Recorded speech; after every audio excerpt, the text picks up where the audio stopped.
Vamos então falar sobre o Deus Todo-Poderoso à luz de Karl Barth.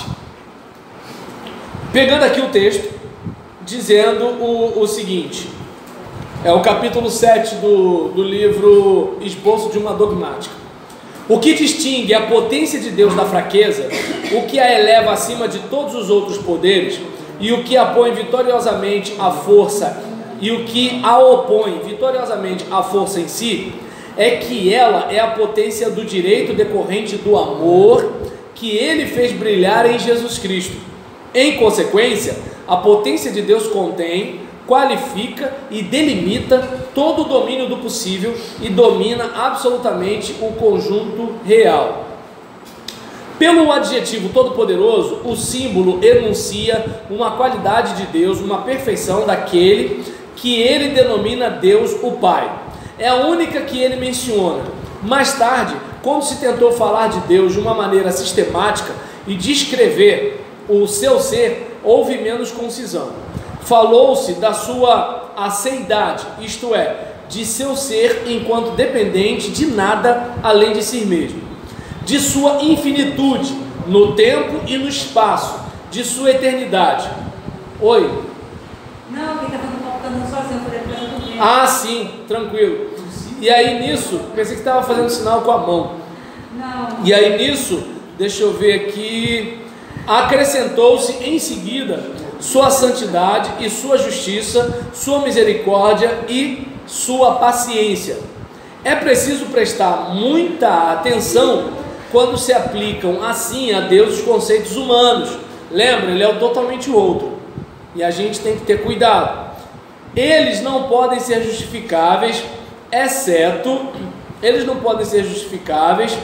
exceto a título indicativo, sem a pretensão de compreender o ser do próprio Deus, porque Deus é incompreensível.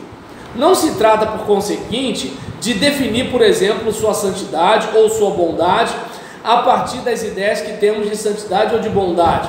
Esses dois atributos não podem ser definidos a não ser a partir do próprio Deus, daquilo que Ele é. Ele é o Senhor, Ele é a verdade. É indireta e secundariamente que sua palavra pode ser retomada por lábios humanos.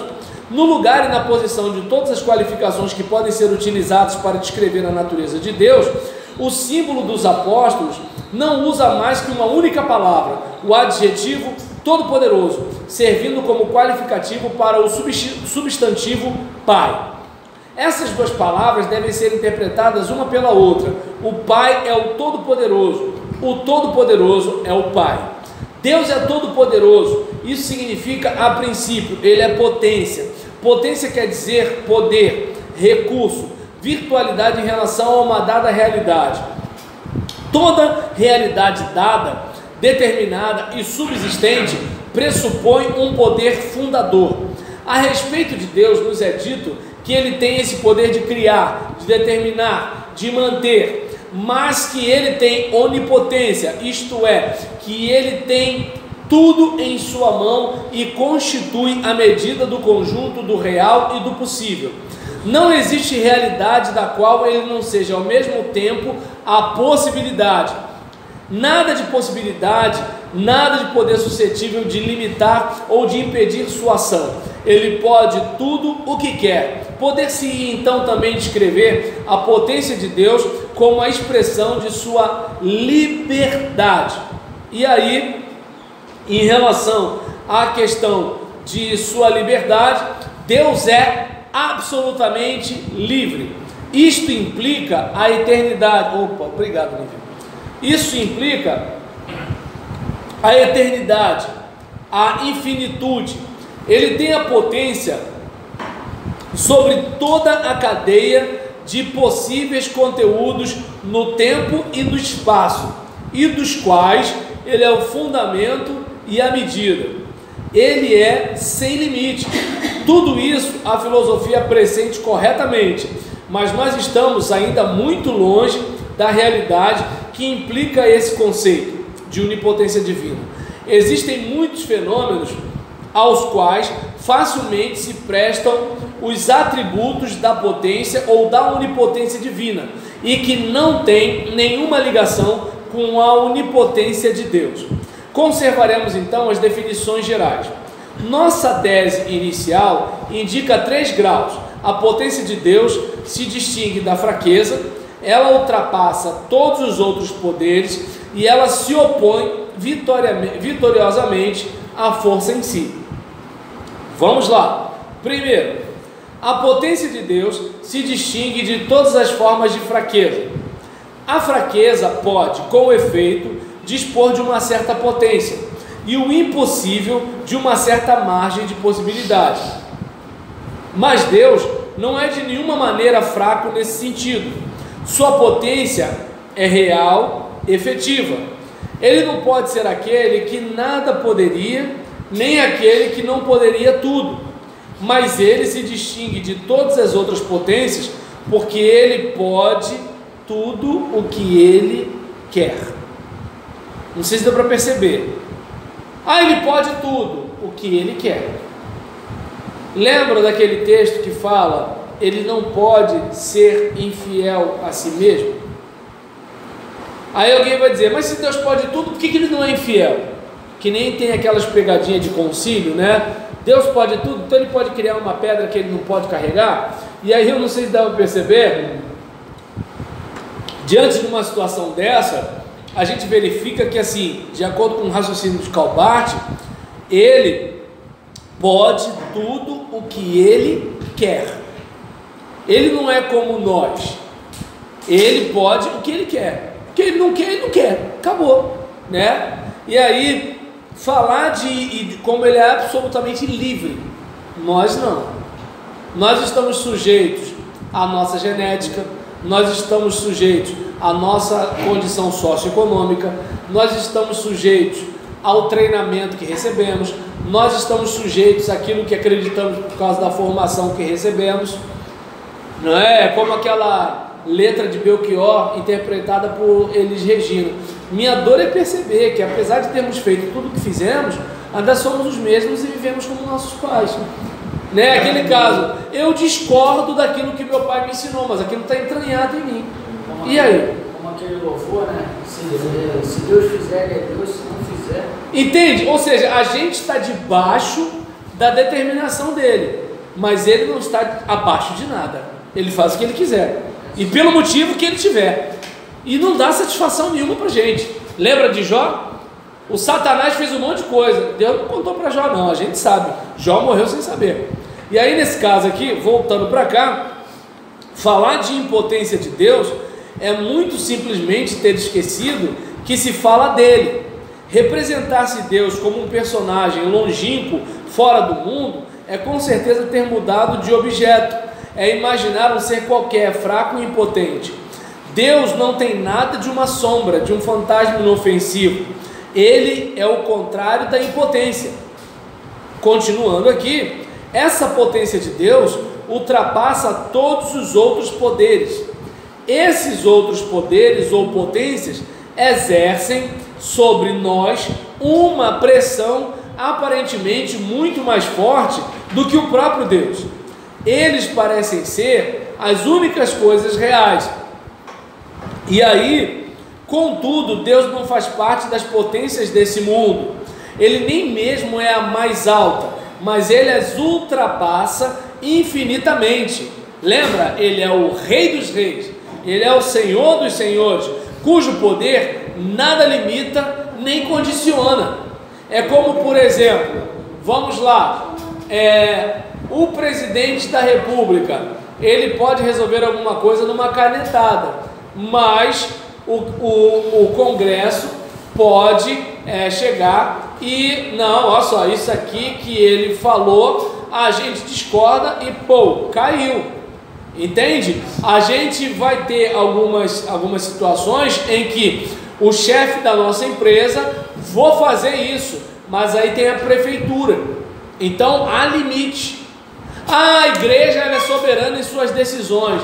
Não, se ela está presa numa denominação, ela não pode qualquer coisa, certo? O presidente da denominação fez isso aqui. Opa, peraí, ele tem que conversar com algumas. Não é bem simples assim.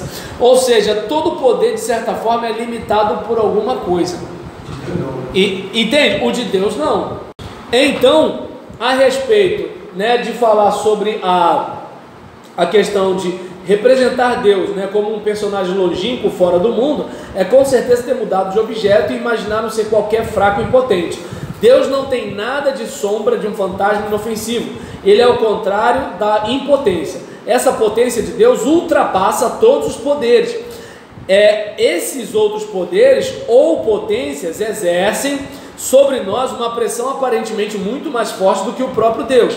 Eles parecem ser as únicas coisas reais. Contudo, Deus não faz parte das potências desse mundo, seja denominacionais, políticas, pessoais, sociais, seja lá o que for. Deus não faz parte dessas potências. Ele nem mesmo é a mais alta, mas ele ultrapassa infinitamente. Ele é o Rei dos Reis, o Senhor dos Senhores, cujo poder nada limita nem condiciona, de sorte que todas essas outras potências, que como tais existem, certamente encontram-se por definição sob seus pés. Elas não saberiam lhe fazer concorrência. E a gente tem que lembrar disso na hora de pregar e na hora de pastorear. E eis o último ponto, que é o mais importante, porque o mais suscetível de dar lugar a toda sorte de confusões. Deus não é força em si. É muito sedutor imaginar Deus como a soma de todas as potências reunidas, de fazê-lo num sentido neutro e abstrato, um sinônimo do ser, da liberdade, do poder, da força em si. Seria Deus, dentro dessa perspectiva, a condensação daquilo que os latinos chamavam potentia? Aí nisso, ou potentia, constatamos que se tem falado de maneira com muita frequência e que é extremamente tentador para o espírito considerar a potência em si como um domínio sagrado, como a verdade última e a chave do mistério do ser. Quem não se lembra de Hitler falando de Deus e chamando-o de Todo-Poderoso? Ora, o Todo-Poderoso não é Deus e não é o caso de se partir da ideia da onipotência para se definir Deus. Falar de Todo-Poderoso é expor-se ao terrível perigo de passar ao largo de Deus. Invocar ao Todo-Poderoso ou a potência em si é abrir o abismo, liberar o caos, chamar o diabo. Não há precisamente melhor definição do diabo do que a que consiste em imaginar um poder em si, neutro, independente, soberano. É isso que a Bíblia chama de caos, de acordo com o hebraico, tohu vabohu. Não sei se você lembra quando fala lá em hebraico, né, no início, onde está dizendo o princípio criou Deus dos céus e a terra era sem forma e vazia. Então está lá Bereshit bara Elohim, né, no princípio criou Deus, né, ai meu Deus do céu, Bereshit bara Elohim, ve'eret, isso, e os céus e a terra. E quando fala da terra, né, ve'eret, tohu vabohu. Então é aquela coisa, além de estar sem forma, era vazia, né? E aí nisso, e é isso que a Bíblia chama, né, de caos, que Deus abandonou e rejeitou quando criou os céus e a terra. A antítese de Deus, o perigo que não cessa de ameaçar sua criação, é precisamente esse ataque, essa ofensiva impossível do livre-arbítrio, da potência em si, buscando se impor e dominar como tal. Desde que a potência em si reivindique a honra e o respeito, desde que ela entenda ser autoridade e ditar o direito, estamos em face da revolução do niilismo. Deixa eu ver aqui. A potência em si não é outra coisa senão nada. E quando ela se desencadeia e busca se impor, é revolução e não a ordem que ela traz. A potência em si é um mal, o fim de tudo. Ela tem contra si a potência de Deus, a única que é a verdadeira. E a potência de Deus não somente a ultrapassa, mas ainda é contra ela. Deus diz não à revolução do niilismo, mas é um não vitorioso, ou seja, a intervenção de Deus provoca o mesmo fenômeno que o sol dissipando a bruma. A potência em si perde todo o seu poder e toda a sua realidade, desde o instante em que ela é desmascarada em todo o seu horror. Ela é privada do respeito que se lhe manifestou. Os demônios fogem. Deus e a potência em si se excluem mutuamente. Deus significa o possível, a potência em si o impossível. Mas em que medida Deus se opõe à força em si? Em que medida ultrapassa todos os poderes E em que medida se distingue de todas as formas da impotência? Porque se ele não é a potência, se ele não é as potências, se ele não é os poderes, se ele não é todo o poder que um ditador usurpa, e se ele não é impotência ao mesmo tempo, o que é? A Sagrada Escritura nunca fala de potência de Deus, de suas manifestações e de suas vitórias, separando-a do direito. A potência de Deus é, de um ponto a outro, uma potência de direito. Ela é não potentia, mas potestas, vale dizer, potência legítima, fundada no direito. Mas o que é o direito? Retomando o que já foi dito, podemos afirmar que a potência de Deus é a do direito, porque ela é a onipotência de Deus o Pai. Vamos lembrar aqui, como falamos, do vínculo que une o Pai e o Filho, dessa vida de Deus que, longe de ser solidão, é ao contrário, movimento, mudança, comunhão íntima, né? Porque tem gente que acha que Deus criou o homem porque ele estava sozinho. Não, gente, Deus é um ser, mas um ser tripessoal. Ele estava eternamente em comunhão consigo mesmo. Voltando para cá. Portanto, a onipotência de Deus é conforme o direito, a potência daquele que em si mesmo é o amor. Tudo que ameaça o amor, a solidão e a afirmação de si mesmo, constitui uma injustiça e permanece sem poder real. Quer ver uma coisa interessante? Vou pegar um exemplo simples. Qual é o problema básico da gente na liderança cristã? Sempre tem alguém querendo o nosso lugar. Sempre tem alguém desqualificando a gente como líder. E aí eu lembro da minha mãe de Sou Batista. E eu lembro da minha mãe dizendo: quem desdenha quer comprar. Né? Então aquele negócio de assim, olha lá, olha como é que ele prega, olha como é que ele fala, olha como é que ele canta, olha como é que ele chega lá.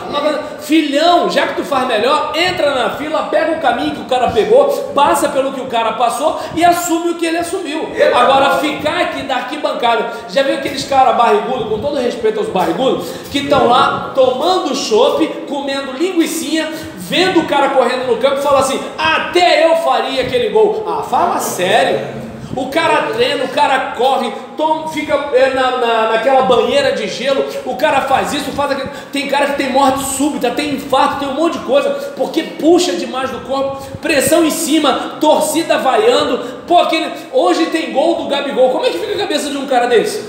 Porque não é todo dia que você vai fazer, e nem todo oponente vai dar mole, né? Já viu o quanto, por exemplo, quer ver não sei quantos lembram aqui do Zico, né? Gente, o cara vivia tomando bordoada e operava e faz isso e faz aquilo e nego lá em cima. Então, aí o que acontece? Aí nesse caso, assim, aí por exemplo, é melhor seguir, né? Então, tá bom, Neymar e Zico. Aí nesse caso, vamos seguir. Não, tá beleza. Isso, vamos pra SEG, né? Então vamos lá. Aí em relação a isso, observa bem como é que são as coisas. Aí o cara tá lá, se bobear, ele não consegue correr metade de um campo. Ele não consegue correr metade de um society. Society ainda existe? Existe? Aí nesse caso, então, por exemplo, ele nada disso. Se bobear, se for correr atrás do ônibus, mas o que acontece? Desdenha. E qual é o problema da gente em relação à liderança cristã? Porque você tem que gastar energia para liderar e para se preservar dos ataques do fogo amigo. E aí, diante de uma situação dessa, qual é o problema? É justamente essa questão do poder. Do poder. A pessoa se sente ameaçada por você. Ela se sente incomodada porque Deus está prosperando o seu trabalho. Ela se sente mal porque Deus abençoa a tua pregação, porque Deus abençoa a sua liderança, porque Deus te deu algumas oportunidades que nem que Deus não tenha dado a ela, simplesmente porque ela não quis pagar o preço que você pagou. Entende? Aí observa bem, qual é a diferença da questão da potência em si? Porque essa potência no aspecto humano é da articulação, é o poder político, é o poder do dinheiro. Olha só, é o seguinte: pregador, se você agradar a gente, vai ter aquele lanche de responsa no final do culto. Se você não agradar a gente, tem uma coxinha lá, um bolo solado na cantinha. Deu para entender? Pode parecer bobeira, mas isso é o quê? Entende? Aí vamos pensar, eu lembro... Foi na igreja, jogou bem. Ó, eu não esqueço, gente, eu não esqueço, parece que foi ontem. a minha turma de teologia foi de 2001 a 2004. Eu lembro, desculpa, é de 2001 a 2004. Eu lembro de uma situação que um professor, ele acabou abrindo o coração e falou assim: gente, olha, meu carro estava com defeito. Aí eu fui para uma reunião de liderança. Teve um obreiro que falou assim: pastor, dependendo da reunião que a gente tiver, o senhor pode ficar até com um carro novo. Aí eu pensei assim: meu Deus, como é que esse cara vai pregar domingo à noite numa igreja dessa? Entende? Então eu não sei se dá para perceber que é o seguinte: esse é o aspecto do poder humano. O poder divino é diferente, ele tem o direito. Por quê? Porque ele nos ama. E ninguém se importa mais do que ele com a sua criação. Por isso, ele tem esse poder. O Satanás é diferente. Satanás não criou nada, não quer o bem de ninguém, mas como ele quer usurpar o lugar de Deus, ele vai fazer de tudo para controlar. Aí eu pergunto: essa postura de ser como Jesus, ser como Satanás, a gente vê ou não vê? Está aí. Está cheio de gente imitando a Deus nas nossas lideranças e cheio de gente imitando o diabo. Por quê? Seu projeto político particular. E ele põe a culpa nele. Está dando para entender? Então aí é importante. Gente, vou pedir só 15 minutos, aí a gente vai ficar de 9 a 9h15 na hora do lanche, beleza? Então vamos lá. Só 10 no caso. Hã? Só 10 no caso. Tá bom, 10 no caso. Desculpa, tá? Então, vamos lá, o Neymazete. E aí, nesse caso, seguindo aqui. Bem, mas o que é o direito? Retomando o que já foi dito, podemos afirmar que a potência de Deus é a do direito, porque ela é a onipotência de Deus, o Pai. Vamos lembrar aqui, como falamos do vínculo que une o Pai e o Filho dessa vida de Deus, que longe de ser solidão, é ao contrário movimento, mudança, comunhão íntima. Portanto, a onipotência de Deus é conforme o direito, a potência daquele que em si mesmo é o amor. Tudo que ameaça o amor, olha aí, o poder humano, a solidão e a afirmação de si mesmo, constitui uma injustiça e permanece sem poder real. Afirmação de si mesmo. Lembra do tal do Hitler? Lembra do tal de Satanás? Lembra daquelas pessoas que puxam o tapete das outras na igreja? Não é uma questão de amar os outros, é uma afirmação de si mesmo. Eu quero provar que eu sou melhor do que o meu pastor. Então, exatamente. É aquela mulher invejosa da outra. Tá dando para entender? É aquele caso: lá, olha a Amélia, olha não sei o que lá e tal. Pô, só que a outra tá feliz, entende? Lá o trouxa, só porque o cara não quis beber com a gente, ele tá feliz na vida dele. Então percebe que assim, é sempre alguma coisa do tipo: o cara era teu colega na equipe, né, de lavar copo, você foi promovido a supervisor dos lavadores de copo. Cara, tu ganhava R$900, agora você ganha 950, mas só porque você é o supervisor dos lavadores de copo. Viu fulano como é que tá diferente? Deu para entender? Então é uma coisa mais ou menos assim. Entende? E esse poder de Deus não é como o poder humano. E nesse caso, Deus o renega. O que ele aprova é a ordem conforme a que reina nele mesmo, entre o Pai, o Filho e o Espírito Santo. Lembra? O Filho está aqui glorificando o Pai, e o Espírito está aqui glorificando o Filho. Nem eles entre si têm esse negócio. E detalhe, o que o Filho fala para o Pai? Pai, me glorifica também, como antes era. Então observa bem como é que é o relacionamento. É um elogiando o outro, um falando bem do outro, um promovendo o outro. Agora, quando você vai ver entre o ser humano, é como um balde cheio de caranguejo. Um tentando subir, quando o outro vai, o outro venha, e pá, e fica, e ninguém sai do balde, ninguém sai, todo mundo perde, né? E aí nisso, a potência de Deus é uma potência de ordem. A potência de Deus é boa, santa, justa, misericordiosa, paciente. Por fim, o que distingue a potência de Deus da impotência é que aquela é do Deus trinitário. Essa potência é a do amor, que foi iluminado e revelado livremente em Jesus Cristo. Lembra que se esvaziou? Olha a diferença. É, pois, ainda a obra de Deus que nos vai servir de critério do possível e do real. O conteúdo de todo o poder, de toda a virtualidade, de toda a liberdade, coincide exatamente com o que Deus é e faz. Vamos pensar na questão da virtualidade ou da liberdade. Observa bem, você estava caminhando para ser um tipo de gente, aí você tem um encontro com a cruz, pronto, você virou outra pessoa, coisa que você não sabia que você podia, mas o poder de Deus fez isso, porque Deus pode fazer isso. E nesse caso, né, Daniel ficou olhando assim, começou a pensar no passado, né? E aí, nesse caso, vindo para cá, A potência de Deus não é uma potência neutra, anônima, como a energia elétrica, né? Pedir a Ele, por exemplo, que faça com que 2 e 2 sejam 5 é infantil, é sem propósito, porque atrás de questões desse gênero se esconde precisamente uma ideia abstrata do poder. É uma potência suscetível de mentir, e uma potência suscetível de mentir cessaria de ser real. Lembra aquela questão? Ele não pode ser infiel a si mesmo. Pedir para Deus mentir é absurdo. Pedir para Ele fazer 2 mais 2 são 5, né? Ela não seria mais do que impotência, potência de negação, pretendendo dispor de tudo segundo a sua vontade. Ela não tem nada a ver com Deus, vale dizer, com a potência real. A potência de Deus é uma potência autêntica, como tal, ela está acima de tudo. Eu sou Deus Todo-Poderoso, anda em minha presença e ser íntegro. Gênesis 17:1. É esse eu que define o Deus Todo-Poderoso e, portanto, a própria onipotência. Então, ser todo-poderoso em si é o desejo de qualquer ser humano. Os demônios estão aí querendo idolatria, adoração e tudo tal. Só que a questão não é ser todo-poderoso, a questão é quem é esse todo-poderoso. Ele pode. Então ele está dizendo esse eu define o Deus Todo-Poderoso e, portanto, a própria onipotência. Lembra de Mateus 28:18? Todo poder me foi dado no céu e na terra. É a Ele, Jesus Cristo, que todo o poder foi dado. É, portanto, na obra de seu Filho que a onipotência de Deus se torna visível e viva, enquanto potência salutar e boa. Não é como ser todo-poderoso num governo, não é como ser todo-poderoso à frente da igreja, não é como ser todo-poderoso na família. Aquele marido que assim, tudo tem que ser, ele é o reizinho da casa, não ouve os filhos, não ouve a esposa, não ouve ninguém. Ou aquela mulher que ela manda em todo mundo, manda no filho, manda no pai, manda em não sei quem, né? Se bobear, manda nos pais, né? E quer mandar na nora, mas a nora é cabelo de vento. Mas aí vamos embora. E aí nesse cabelo na venta, perdão. Mas vamos voltar para cá, desse negócio de sogra e nora para lá, porque vai que de repente Deus esteja me mostrando um mistério profundo. Mas vamos lá. Mas eu sou batista, o mistério é raso. E aí nesse caso, não teve glória agora. Aí nesse caso, vindo para cá, né?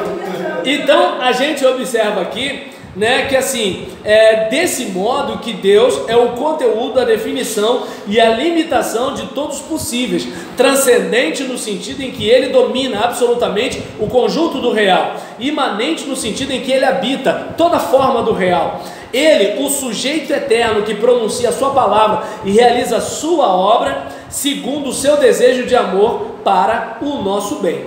Então, né, que a gente possa pensar com carinho a respeito do Deus Todo-Poderoso, aquele sim, aquele que é, Ele é o Todo-Poderoso. Nós somos às vezes aqueles que querem ter algum poder, né? Como diz o livro do Dale Carnegie, Como Fazer Amigos e Influenciar Pessoas.